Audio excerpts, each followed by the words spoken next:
Today, the Speaking of Life is the Divine Irony, and it's given by Mr. Greg Williams, who is the president of Grace Communion International at headquarters. So,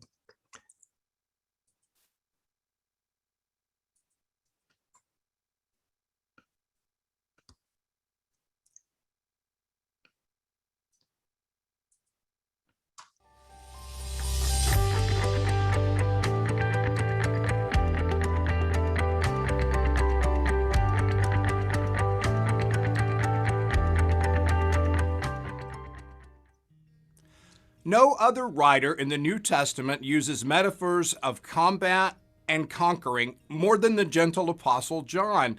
Notice this passage.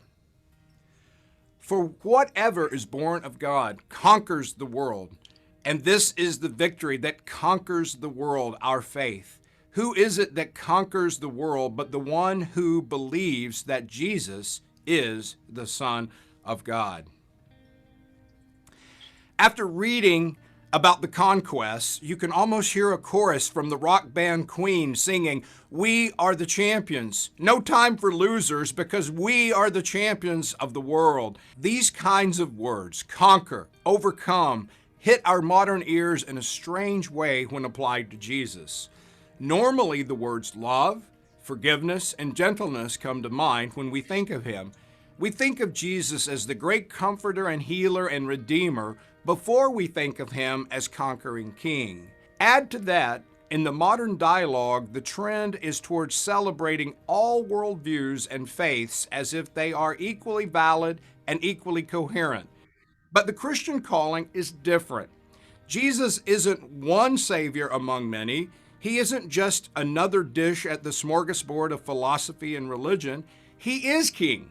He is conqueror, and he is the supreme revelation of God. And while he is the supreme example of love, he is also the source and end of logic, wisdom, and philosophy.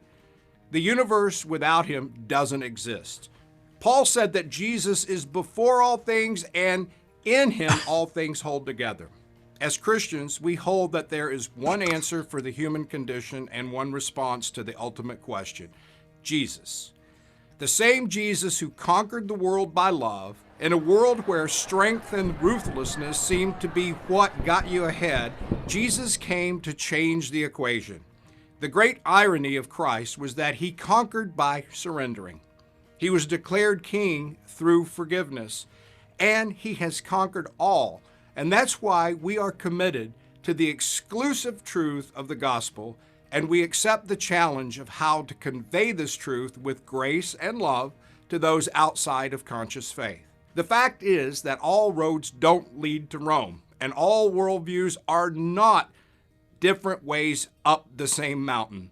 The center of reality is not a round table. It's a heavenly throne room where Father, Son, and Spirit eternally dwell. And one day, all crowns will be laid at the feet of Jesus. Queen almost had it right. We are the champions, but only because Jesus is the real champion. I'm Greg Williams, speaking of life. Thanks for watching GCI's Speaking of Life. We hope you enjoyed it and were inspired. We'd love to connect with you, so be sure to like us on Facebook. You can also check out more on our website and subscribe to our newsletter for the most current GCI news. Thanks again for watching, and we'll see you in the next video.